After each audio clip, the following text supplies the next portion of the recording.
Bueno, podemos arrancar ya con este seminario de verano. Muchas gracias por su participación. Tenemos otras personas también en virtual. Este es un espacio dedicado también para ustedes, para los estudiantes. Tenemos también estudiantes que van a entrar a la maestría, así que bienvenidos. Estos son espacios que les sirven mucho para entender cómo es la investigación, ¿no es cierto?, aquí en la universidad. Paul es docente investigador de UDLA, así que, bueno, Paul, muchas gracias por estar aquí, por la exposición que vas a realizar, que de seguro es de interés de todos los presentes. Adelante. Gracias, Nicole. Bueno, lo que voy a hacer es presentarles una investigación que está en proceso ya de publicación y hemos enviado una revista. Estamos esperando los comentarios de este trabajo. Lo he venido haciendo con Michelis Nikiforos de la Universidad de Ginebra. Básicamente lo que viene tratando la literatura kalekiana sobre los modelos de crecimiento y distribución, que es, esta literatura trata de entender cómo la distribución y el crecimiento se relacionan. Pues en primer inicio, este tipo de autores como Taylor, Dad y Bagley Marlin en especial, por ejemplo, el último paper, lo que hace es clasificar a las economías en dos regímenes. Cuando la economía está guiada por salarios, lo podemos decir como Weishlet, que les voy a explicar cuándo, no puede decir que la economía está explicada por salarios, o cuando la economía está explicada o guiada por las ganancias de los empresarios. ¿Sí? Entonces, básicamente es una disputa de clases que normalmente viene atado a cómo el rol de la demanda efectiva que Keynes normalmente hablaba, ¿sí?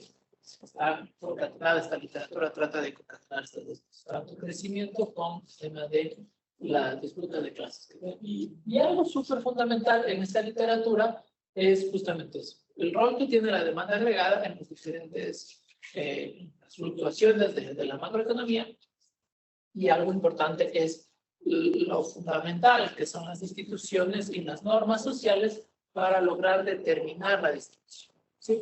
Esta literatura lo que dice es que la distribución no se determina como tal o no se explica en la economía, sino se explica a través de las instituciones y de las normas sociales que tiene cada sistema económico.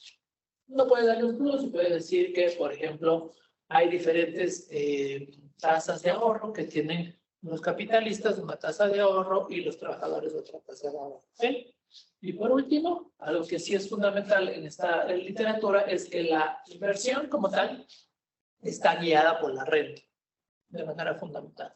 Badur y Marlin, por ejemplo, ellos lo que hacen es extienden esta función de inversión y no solamente está guiada por la rentabilidad, sino también está guiada por el factor acelerador que provoca la demanda agregada. En este sentido, uno podría pensar, entonces, cuando yo incremento la participación de los trabajadores del wage share, ¿sí? Entonces, si yo incremento eso, eso va a provocar que los trabajadores tengan más ingresos, ¿sí? O como grupo en general, entonces provocará que tengamos más consumo. Sin embargo, este mayor ingreso por parte de los trabajadores implica a las empresas un costo laboral más alto. Eso me lleva a tener menos renta y, como les digo, si tengo menos rentabilidad, entonces va a caer la inversión. ¿Sí? Sin embargo, la literatura no se pone todavía de acuerdo ni teóricamente ni empíricamente cuál es el efecto que podría haber de manera directa en las exportaciones netas. ¿Ok? Entonces, a partir de aquí uno podría decir que el efecto es ambiguo teóricamente. Entonces, un incremento del wage share o, por ejemplo, lo que algunos de estos teóricos dicen, no solamente pensemos en el wage share, sino pensemos también en el salario real. Entonces, un incremento del salario real, por ejemplo, puede tener un efecto positivo en la demanda agregada. Si la demanda agregada entonces tiene un efecto positivo, tenemos un régimen wage-led. Y si es que el efecto es negativo, tenemos un régimen profit-led. ¿Sí? Entonces, la literatura ha venido tratando de esta manera todo, desde la parte teórica y la parte empírica, como asumen que cuando uno ya hace las estimaciones, asumimos que existen estos dos regímenes, pero son constantes a lo largo del tiempo. Es decir, si yo cojo datos de 1980 o desde los 90 hasta el 2020, yo digo, la economía es wage-led o es profit-led siempre en ese periodo. ¿Sí? Hay algunos casos que ponen excepciones, tanto teóricamente como empíricamente. Estos son los casos teóricos en donde ellos dicen, miren, la función de la distribución puede tener puede ser no lineal, y aquí tenemos un par de casos de los y Forus. Por otro lado, por ejemplo, Steve Marling, él propone que más bien la distribución se puede mover en función del ciclo económico, y por otro lado, ya papers muy concentrados de mi autor, él dice, no, las variaciones que tiene la distribución, sí, son variaciones, pero son de ciclos más largos. Sí, ciclos largos que tiene la economía, no son variaciones cortas. Y entonces, a partir digamos, de estas dos estudios, Nikiforov lo que dice, miren, existen como unas 4 razones, ¿sí?, para decir que la economía no puede ser siempre profit-led o wage-led. Es decir, no siempre guiada por salarios, no siempre guiada por renta. ¿Sí? ¿Por qué? Primera, es que si uno podría determinar que es completamente wage-led una economía, entonces podríamos de manera óptima, como política pública, política económica, ponerlo al 100% al wage. ¿Sí? Es decir, todo el ingreso nacional lo enviamos a los trabajadores. Sería la política óptima para que tengamos un crecimiento, digamos, exponencial en cierta manera. Sí, pero eso es absurdo. Porque estás diciendo que los capitalistas no tengan rentabilidad. Es decir, entonces las empresas sean sin fines de lucro. ¿Me entienden? Entonces es absurdo pensar eso. ¿Sí? Otra parte es la parte teórica. ¿Por qué? Porque aquí nosotros estamos diciendo que por ejemplo, las tasas de ganancia o las tasas de ahorro que tienen los empresarios son las mismas a lo largo de la distribución. ¿Sí? Entonces uno podría pensar que la tasa de ahorro es la misma que de los empresarios, que la misma de los trabajadores, y eso no es verdad. ¿Sí? Tanto empíricamente como teóricamente se ha demostrado que las tasas de ahorro de los empresarios es mucho más grande que la de los trabajadores. Sí, y los modelos más básicos que les mostraba al inicio asumen que los trabajadores, por ejemplo, no ahorran. Tienen un ahorro, o sea, es decir, su propensión al consumo es completamente una respecto a ese ingreso, y más bien los empresarios tienen una tasa de ahorro positiva. Sí, entonces ya teóricamente uno puede decir, no, hay algo medio ilógico desde esa parte. Y la literatura empírica ha demostrado eso, tanto con datos micro como con datos macro, que las tasas ni siquiera son constantes en el tiempo o en diferentes periodos, sí, pero uno podría pensar entre trabajadores y empresarios. Entonces eso es también absurdo pensar eso. Otra cosa importante es que esta literatura que les venía mostrando, en el momento en que se la creó, trataban de explicar por qué la era dorada del capitalismo en esos momentos estaba desapareciendo o había desaparecido. Entonces ellos trataban de explicar y ellos decían que en su momento una gran parte se debía a que la distribución había cambiado. ¿Sí? Que, por ejemplo, el wage share había caído bastante y por eso es que la era dorada había caído. Entonces hay que comprender esto alrededor del análisis que estamos planteando. ¿Okay? Entonces, a partir de aquí, por ejemplo, me he concentrado en estos 2 papers de Nikiforov para explicar por qué no es constante. ¿Okay? Entonces, a partir de aquí, él lo que hace es proponer un modelo tanto teórico, que es un tipo modelo de presa-depredador, ¿sí? Que son estos tipos de modelos adaptados a la biología, por ejemplo. ¿Sí? Entonces, normalmente uno piensa en estos modelos en que hay una inestabilidad en algún punto del modelo. ¿Por qué? Porque tú no, como depredador no puedes comer todas tus presas. Es decir, un león no se puede comer a todo el ganado que tengas, no sé, de venados. Sí, porque algún rato quedas con hambre. Y luego se mueren. Entonces hay estos procesos de la... Entonces él propone, a partir de un modelo de este estilo, propone que más bien, cuando existe el proceso de profit-led, comienza a crecer las ganancias de los trabajadores, de los empresarios, Sí, pero este mismo crecimiento constante de la ganancia de los empresarios provoca que haya un cambio en la distribución y eso lleva a que nos vamos a otro régimen. ¿Sí? Él propone que esto es en largo plazo. ¿Sí? Propone en modelos de largo plazo. ¿Sí? Entonces, lo que hicimos fue preguntarnos esto de manera empírica, ¿cómo podríamos comprobarlo? ¿Cómo la dinámica, por ejemplo, de Estados Unidos o de otros países, podría esto ser explicado a través de manera empírica en los últimos años? ¿Sí? Para nuestro caso hemos cogido Estados Unidos por la data larga que tienen ellos. Estamos trabajando desde los años 50 más o menos. Los modelos tradicionales, empíricos, lo que hacen es cogen estas dos metodologías, una metodología estructural y otra agregativa. La estructural lo que hace es coge los componentes de la demanda y estima cómo la distribución tiene un impacto en el consumo, en la inversión, como lo que les mostraba en la ecuación cita acá abajo. Como el weight share tiene impacto en el consumo, en la inversión, en las exportaciones, en las importaciones, divide los efectos, los agrega y punto. ¿Okay? Por otro lado, el modelo agregativo lo que hace es construye un modelito de ecuaciones simultáneas, por ejemplo, y lo que hace es estima cuál es el impacto que tiene un cambio en la distribución sobre el crecimiento, sobre el output. O, por ejemplo, utiliza la tasa de utilización de la capacidad de utilizar. Un principal problema que tiene esta metodología es que asume completamente exogeneidad de la distribución. ¿Sí? Y los teóricos lo que dicen es que la distribución es exógena en el corto plazo, es decir, en el periodo T, a lo mucho T más 1, pero luego ya no asumen eso. Muchos de estos papers teóricos asumen que en el largo plazo todo es endógeno, y entonces ya se pierde este supuesto que están tratando de hacer eso. Entonces, ese tiene un principal problema por este lado. Sin embargo, la literatura ha venido tratando las dos metodologías de la misma forma. Entonces, lo que hacemos es, cogemos la data, como les decía, corremos estas regresiones y entonces determinamos en base al signo que les contaba, en base a ese signo determinamos si es que es una economía wedge-led o profit-led.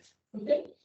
Sin embargo, hay un par de estudios ya empíricos que demuestran, por ejemplo, que la economía es menos profit-led antes de los 70, o de igual manera, Nikiforos y Foley, ellos hacen modelo teórico y empírico y determinan lo mismo.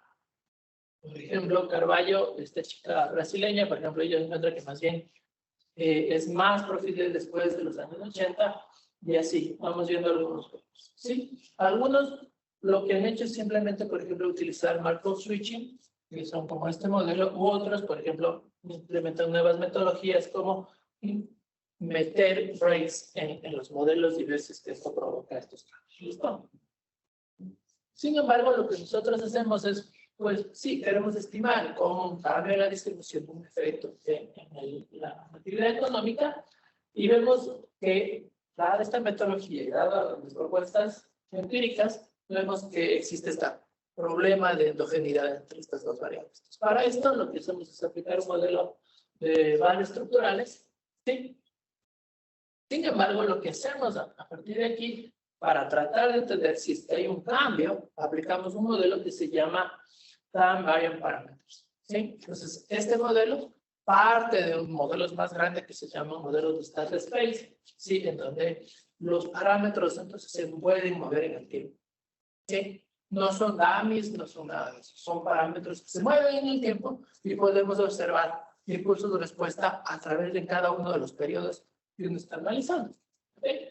Algo importante aquí es que de toda la literatura que hemos revisado con mi coautor, nos hemos dado cuenta que somos como el primer paper que trata de explicar o a través de esta metodología o trata de explicar de una mejor forma cómo un régimen puede moverse en el tiempo con esta literatura. ¿Sí? Un poco para la identificación, como entenderán, en los modelos VAR hay que meter una identificación. Y para eso nosotros lo que utilizamos es justamente la descomposición de Cholesky, ¿sí? Y cogemos el supuesto que tienen los teóricos. Y dicen, en el corto plazo la distribución es exógena. Entonces lo que decimos es que el weight share la parte de los trabajadores de la distribución, es completamente exógena, de manera contemporánea. Sí, los rezagos pueden tener impacto, pero en el T no puede tener impacto la actividad económica en la distribución. Para eso cogemos datos desde 1947 de Estados Unidos hasta el 2019, datos trimestrales. Sí, tenemos más de unas 300, más o menos 250, 300 observaciones, que es lo que necesitas para este tipo de modelos. Sí, mal o bien, tienen muchísimas ventajas estos modelos que se muevan los parámetros del tiempo. El problema es que les dan muchísimos datos, ¿sí? A pesar de que utilices diferentes formas de estimación. Y entonces nosotros lo que hacemos es construir un modelo VAR, como ustedes ven acá arriba. Lo importante en el modelo VAR aquí es este vector Y contiene a la distribución, al weight share, y al crecimiento económico. ¿Okay? Entonces vemos que esto tiene una relación, esta matriz A es la relación de manera contemporánea en el tiempo T, ¿sí? Su proceso autorregresivo y su vector de shocks estructurales. No son ruidos estocásticos, ¿sí? Son shocks estructurales, ¿sí? Que se los ha identificado a través de la descomposición de Chomsky. Algo importante que ustedes van a notar es que estas matrices tienen un subíndice T. Y es lo que nosotros hacemos. Pues las matrices ahora se mueven. Puedes estimarlas en cada periodo. ¿Sí? Pues la matriz A tiene esta forma a través de la descomposición de Cholesky. Y esta es la matriz de la desviación estándar, sí, para los shocks. ¿Cómo hago que se muevan esto en el tiempo? Sí. En los modelos de state space hay una parte que tiene los modelos de las variables de estado y las variables observadas. ¿Sí? Entonces, las variables observadas son estas, las Y. Y las variables de estado, las que uno no puede observarlas como tal, se las puede modelar de alguna. ¿Sí? Entonces, estas variables nosotros lo que hemos hecho es modelar como un proceso estacionario bastante básico, ¿sí? Y a partir de esta modelización es lo que podemos hacer que el parámetro se mueva, ¿sí? La literatura de State Space ha probado que si tú haces diferentes modificaciones en esto, no ganas mucho, ¿sí? Tal vez ganas un poco en eficiencia, o un poco bajas, digamos, del sesgo, pero no ganas mucho. Entonces, la mayoría de gente asume esto. Con eso es bastante. Sí. Entonces, el modelo básico, como les decía, tiene la distribución, o el weight share y el crecimiento económico. Luego lo que hemos hecho es incluir la deuda que tienen el ratio de la deuda que tienen las familias respecto a su ingreso disponible. Luego la productividad laboral, ¿sí? Incluimos también el balance comercial y el déficit fiscal. Y por último, lo que hacemos es cambiamos esta variable por el ciclo o el output. Y para probar justamente estos cambios, lo que nos permitirá es probar qué tan sensibles son los resultados. ¿Cómo estimamos esto? ¿Sí? Lo interesante aquí es que nosotros podemos movernos a una literatura con una econometría bayesiana y combinarla con algo que se llama filtro de Kalman. ¿Sí? Filtro de Kalman me ayuda a hacer estas estimaciones de State Space bastante rápido, bastante eficiente y por su misma naturaleza que depende del pasado, como ustedes vieron su proceso autoregresivo, Bayes nos va a ayudar bastante. Entonces, lo que hacemos es utilizamos estos métodos, estos algoritmos de cadenas de Markov, este tipo de cosas, y construimos un algoritmo en base a bloques. Los condicionados, nosotros condicionamos de manera inicial, ¿sí? Se llaman priors. Entonces, a partir de unos priors, nosotros estimamos, condicionado a un prior aquí, por ejemplo, estimamos este beta es del bar normal, no del bar estructural. ¿Okay? A través del filtro de Kalman. Luego, a esta nueva estimación entra al siguiente proceso y estimamos luego la distribución posterior de A. Y a partir de de estimaciones normales. Y luego esa entra al nuevo proceso y vamos paso a paso estimando cada uno de los parámetros que necesitamos en el periodo. ¿Sí? Esto lo hacemos en Valle, se necesita hacer muchísimas simulaciones. Por ejemplo, nosotros hicimos 1 millón de simulaciones, ¿sí? Y para no quemarnos en qué tanto influye el rayo en las estimaciones, lo que hacemos es eliminar un primer proceso del millón. Hemos eliminado unas 10,000. ¿Sí? Entonces, así no nos quemamos con las primeras simulaciones que pueden estar atadas al rayo. ¿Okay?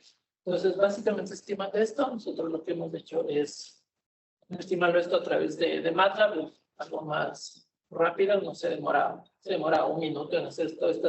El millón se demora como 1 minuto. Y ya. Entonces, estos son los resultados. ¿Qué es lo que estamos viendo aquí? Las funciones de impulso-respuesta. ¿Sí? Pero les hemos mostrado de manera diferente. Nosotros normalmente vemos las funciones de impulso-respuesta en temas 1, temas 2, temas 3. Pero aquí estás viendo en el primer periodo, en el impacto. Luego en el segundo, en el temas 1, que uno estaría pensando en los impulsos de respuesta tradicionales. Luego, de 3 trimestres después, en 6, en 9 y en 12. Entonces estamos viendo, pero la foto que uno está viendo, estamos viendo que son estimaciones en cada uno de los puntos, en cada uno de los trimestres, desde 1947 hasta el 2019. ¿Sí? Nos vemos en el impacto y en los diferentes efectos. ¿Ok? Y aquí tienen las bandas de confianza que estimamos a partir, sí, del 68%. Sí, que es algo bastante tradicional en la literatura bayesiana. Sí. No existe algo muy formal que se diga, pero como lo hizo Christopher Sims, todo el mundo normalmente comienza a utilizar la misma. Pues él normalmente utiliza esos intervalos, pueden hacer uno para más, pero no cambia mucho la significancia. Entonces, ¿qué vemos primero? Por ejemplo, en el impacto, vemos que sí, un cambio a favor de los trabajadores, es decir, un incremento del wage share o del salario real, si uno quiere pensar de manera más de política pública, por ejemplo, tiene un efecto negativo en la actividad económica en Estados Unidos. Eso la literatura ya lo plantea. Sí, pero nosotros ahora vemos que ese efecto va siendo más fuerte hasta los años 70, más o menos es constante entre los 65 hasta casi los 80, y desde ahí comienza a perder efecto. Es más suave el efecto. ¿Eso qué quiere decir? Que la economía estadounidense es profit-led en su primera impacto, es decir, en el corto plazo es profit-led, sí, pero ese efecto ha ido perdiendo fuerza. El grado de profit-led que tiene la economía en Estados Unidos ha ido perdiendo efecto a partir de los años 80. ¿Sí? Y cuando vemos el efecto ya dinámico, sí, vemos lo mismo, pero vemos que en los últimos periodos ya ni siquiera tiene efecto, es decir, la distribución ya no ha tenido un efecto directo. ¿Ok? 3 periodos después vemos lo mismo y podemos ir viendo esto. ¿Okay? Son efectos acumulados. Sí, son efectos acumulados por ciclos. Entonces podemos ir viendo aquello. Más o menos ustedes pueden ver ya esto de manera un poco más agrupada y podemos ver lo que les decía, que al final el efecto ya se va perdiendo. ¿Sí? Y si uno solamente ve la estimación de punto, que es lo que estamos viendo aquí en los diferentes periodos, uno pensaría que podría ser hasta positivo. Entonces, podríamos pensar que ya existe un cambio de régimen a Wechsler. Si uno solamente ve el ciclo. La estimación de punto E. Lo que hicimos acá es incluirle a la deuda de los hogares y vemos que el modelo se vuelve un poco volátil. Al inicio se vuelve bastante estable, pero luego vamos viendo que se vuelve bastante volátil. ¿Sí? Más bien le genera volatilidad y hasta ahora no podemos dar como una certeza de esa explicación de por qué se nos vuelve muy volátil, pero hemos visto que más bien sucede esto con variables financieras. Sí, hemos probado con otras variables financieras y nos sigue pasando lo mismo. Sí, entonces, una primera explicación que teníamos es justamente la la misma literatura de distribución y crecimiento galequiana explica que la introducción de los instrumentos financieros ha provocado, por ejemplo, que la rentabilidad sea un factor no tan importante ahora para, por ejemplo, la inversión. Entonces, esta introducción de nuevos instrumentos, tanto para la empresa como para los hogares, ha provocado cambios fundamentales en la economía estadounidense y europea en especial. ¿Okay? Lo que hicimos luego acá fue incluir ahora la productividad laboral y vemos que los resultados no cambian mucho. ¿Sí? Sin embargo, ya en el mediano plazo vamos viendo que esto puede ir.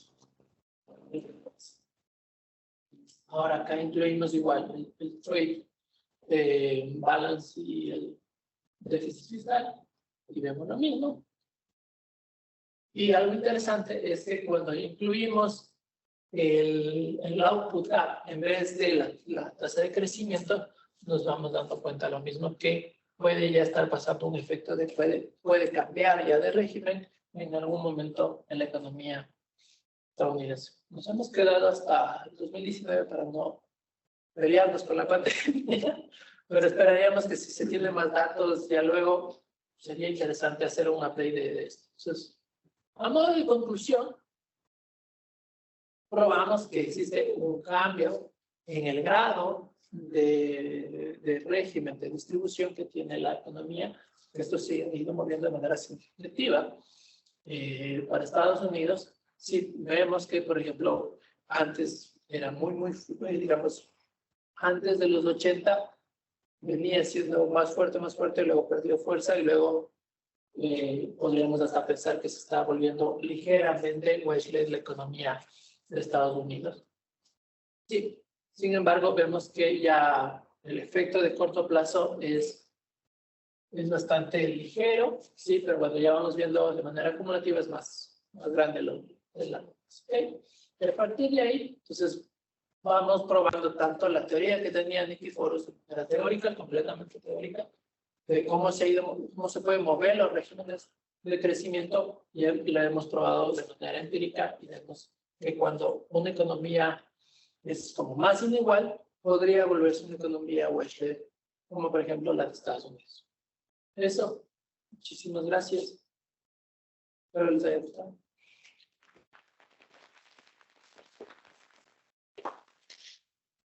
Gracias, Paul. Y chicos, no sé si alguien tiene alguna pregunta para Paul.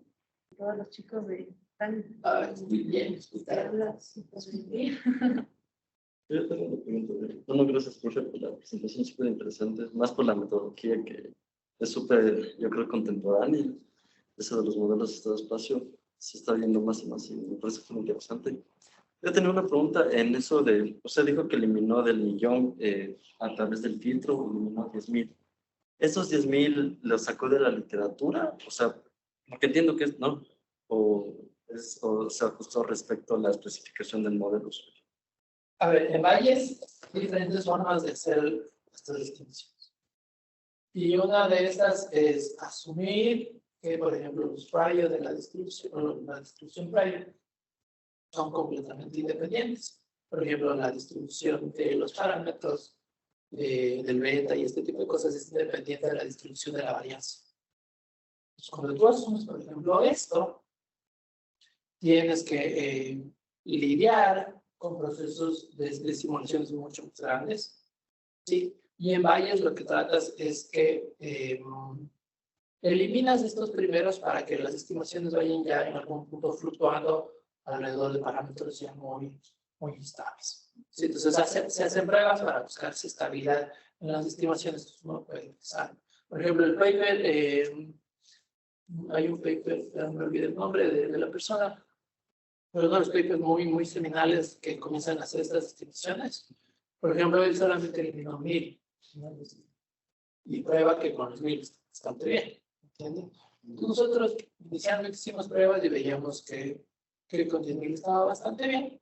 Y una de las sugerencias de uno de alguien que nos comentó el paper, nos dijo, mira, o sea, si puedes hacer 10,000 más, porque hicimos 10,000, más 10,000 y eliminamos las primeras. Entonces el tipo dijo, oye, pero si puedes hacer esto, y esto se hace en minutos, podemos hacer un bien. Y tenía razón, porque esto está atado a la ley de los grandes números. Mientras más vas a tener muchísimo mejor la distribución, porque en Bayes lo que haces es buscas la distribución y luego tomas la distribución de puntos. Entonces, mientras más tienes la distribución, va mejorando siempre. Entonces nosotros decimos, sí, tienes razón. Hicimos 1 a la 6, hicimos a correr. Pero hay parámetros y hay test para que puedas tener esta estabilidad en los parámetros y que ya, a partir de aquí puedo ya saber eso. Sí, parámetros. ¿Qué hechos estilizados podrían explicarte ese comportamiento durante los años? Porque hay un montón de cosas que van pasando en la historia, ¿no es cierto? En este caso, en la historia de Estados Unidos. ¿Qué te podrías llevar a pensar que ese es el resultado? Pero ya en términos, o sea, ahora muchos de los papers, por ejemplo, de toda la literatura que se está utilizando difference con event studies, generalmente está tratando de meter un poco de explicaciones más hacia la historia de lo que pasó primero para poder justificar el event study, ¿no es cierto? ¿Qué crees tú que pudo haber pasado durante los años en Estados Unidos que sean como factores históricos determinantes, fuertes, que expliquen ese comportamiento que tú encuentras? Verás, una de las primeras explicaciones que tiene la literatura es justamente el tema de introducción de todo el proceso financiero.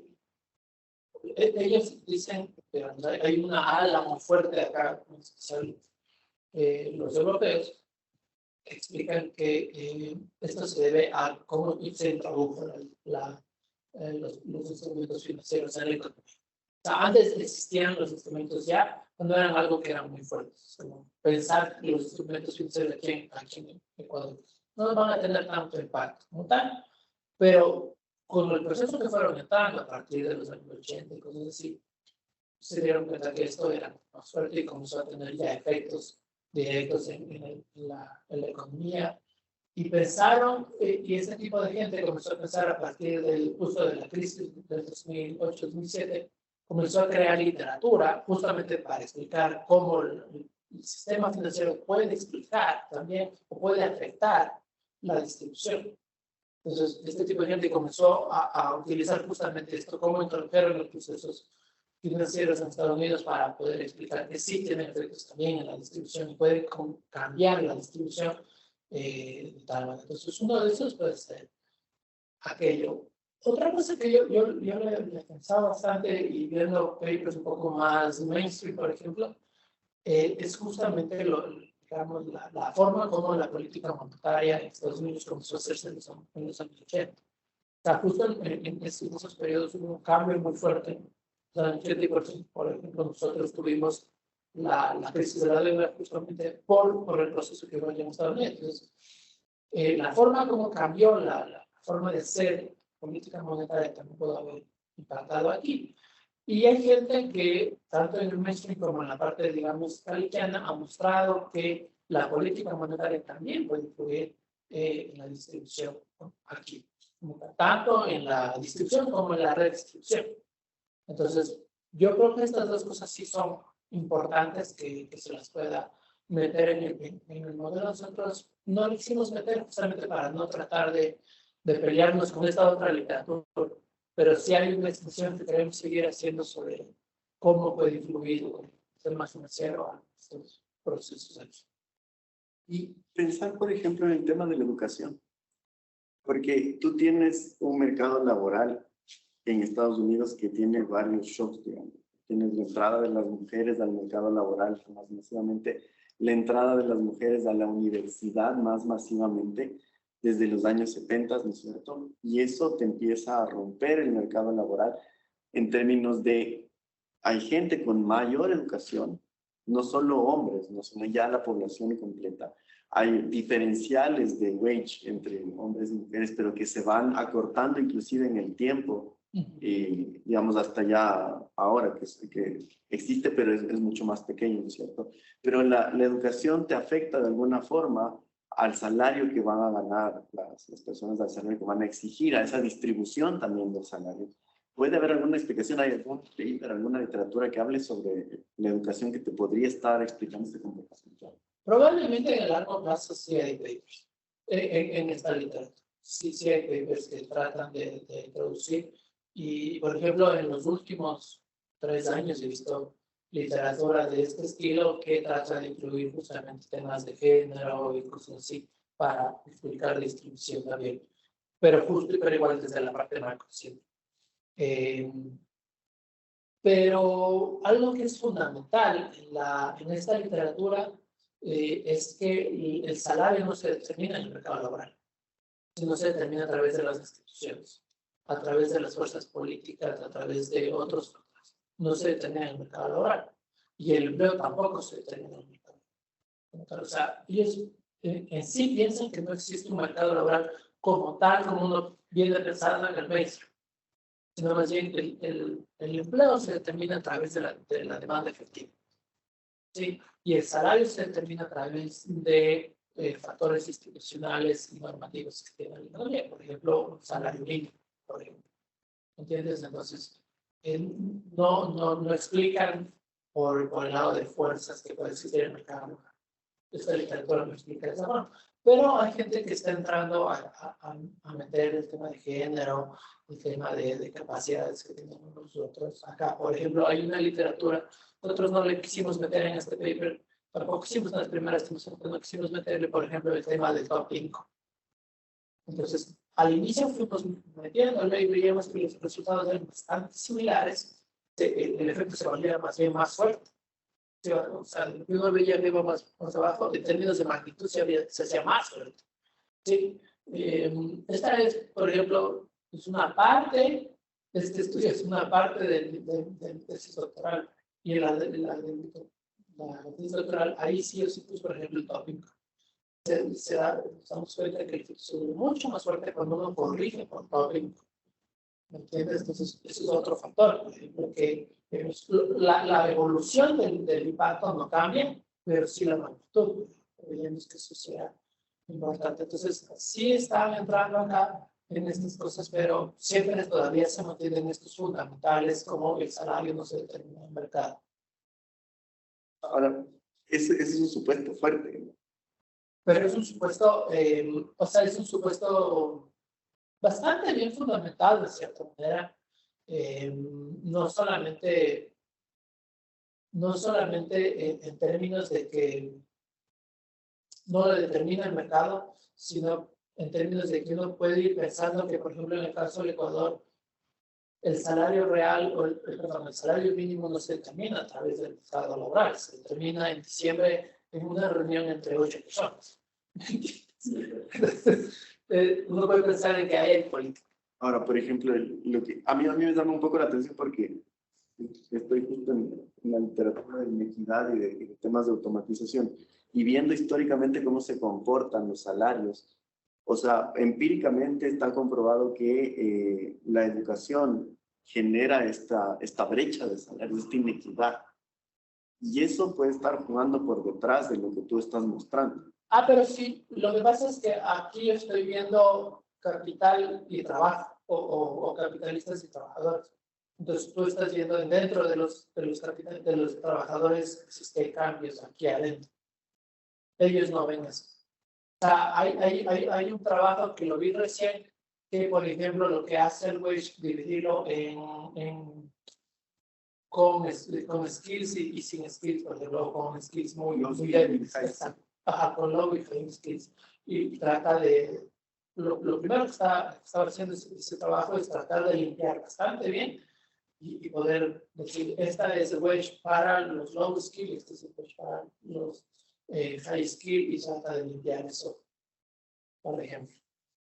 Es que claro, yo te juro, veo la foto y veo la foto de la divergencia de salarios y los high skill es muy parecido como pasa. Entonces, puede ser. Puede ser que esté pasando también. O sea, por eso, digamos, cuando nosotros comenzamos a ver modelos empíricos, nadie trataba de hacer estas estimaciones que hacían, por ejemplo, marcos switching o cambios estructurales en las series, cosas así. Y yo me ponía a pensar y decía, pues es que es medio sea, para mí es como medio obvio si haces Markov switch y puedes irte a este otro tipo de modelos. Entonces, cuando yo hice la propuesta y mi coautor me dijo, ay, o sea, nadie ha hecho esto y está súper interesante.